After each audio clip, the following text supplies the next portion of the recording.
presidential election, and so on and so forth. These are expressly stated. And even if INEC were to take the step to enforce, it starts. We know how the criminal procedure is activated.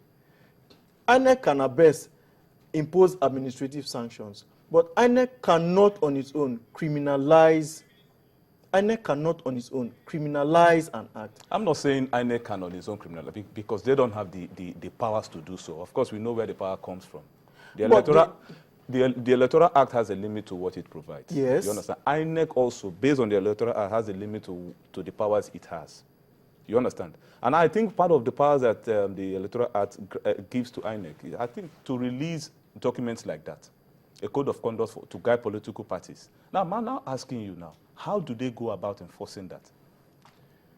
Where they are offenders, INEC has an obligation. We forget that there are relevant institutions responsible for prosecution of criminality, the Nigerian Police Force under Section 4 of the Police Act. INEC has an obligation to write to the police. Indeed, from the plethora of case laws on the responsibility of Nigerians, I say Nigerians, in relation to criminality, everybody has an obligation to prevent the commission of a crime. For instance, concerning the amount of money that an individual may donate for political purposes, for political campaign, to a political party or to a candidate, Section 91 sub 10 or so, I think. Section 91 sub 10 provides for a specific period of, a specific sum of 1 million naira to forbearance or penalty of 12 months or 1 million naira in the event of violation. Are there people that have violated that already?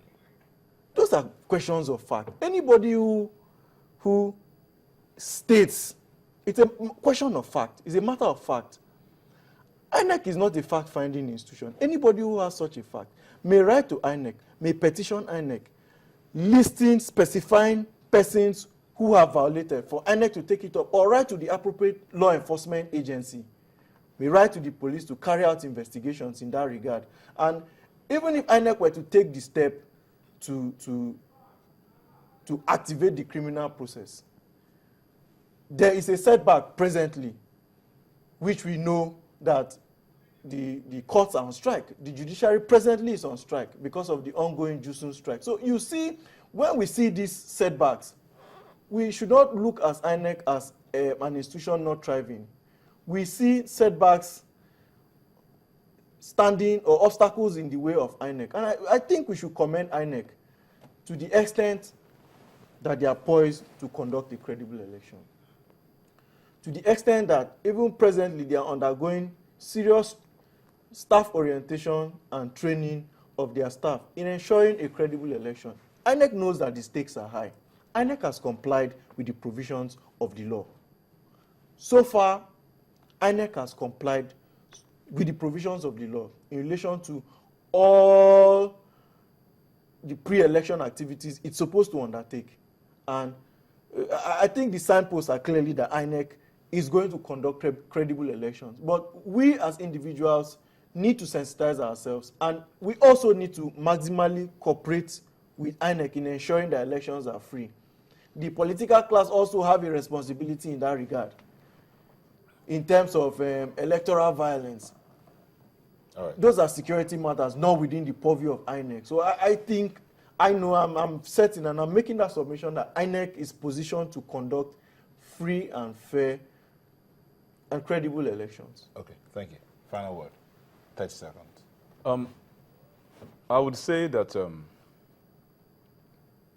INEC as an institution has not really fared too well. I say this with all sense of concern as 20 seconds more. with a deep sense of concern as a Nigerian, because I think there's a lot more to do. At this time, there's an interval between an election to the next election, which is about 4 years. Most of these issues that are on right now shouldn't be on if things were to be done at the proper time. All right, thank you. So, 10 seconds. INEC has made concerted efforts. Some of these setbacks, impediments, as it were, which he talked about, are matters relating to funding. You don't forget that these the voters card, the PVCs are not printed in Nigeria. So INEC is taking deliberate steps towards a credible, free, fair, and credible elections. Okay. All hands ought to be on deck All so right. that we can achieve this goal. All right. Thank you, Samson Mokenye. Thank you for coming on the show. Thank you. And George Ukwoma, thank you for coming. Thank you very much. At the end of the day, having done with our conversation, thank you for all the comments that came in. It points to one thing. INEC alone cannot run the show. The political parties, the electorate, the police, those of us who are even contributing to our various political parties for our campaigns, breaching the laws. Why are we breaching the laws that we know are standing there and looking us in the face? Okay, so at the end of it all, we all have we all have something to do to ensure that these elections go smoothly. But know this, the power is in your hands to decide who leads you next. So go out, register, and vote. Find your PVC. Somehow everybody will get to vote, according to Samson. Thank you so much for letting us be a part of your day. I'm Nel Tegbe. Bye-bye.